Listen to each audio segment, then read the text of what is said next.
Abdel Fattah el-Sisi, en visite officielle à l'Élysée, ne pouvait espérer meilleur accueil alors que son régime est pointé du doigt pour sa violente répression politique.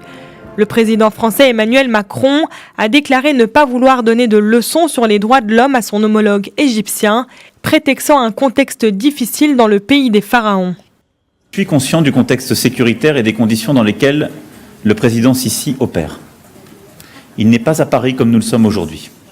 Et il a un défi, la stabilité de son pays, la lutte contre les mouvements terroristes, la lutte contre un fondamentalisme religieux violent qui a montré en Égypte tout ce à quoi il pouvait conduire.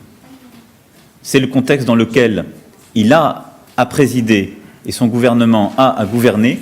Nous ne pouvons en faire abstraction. Mais plusieurs ONG, dont Human Rights Watch, Amnesty International, le FIDH ou encore Reporters sans frontières, appellent Emmanuel Macron à demander au président égyptien de mettre un terme à la campagne de criminalisation des défenseurs des droits de l'homme.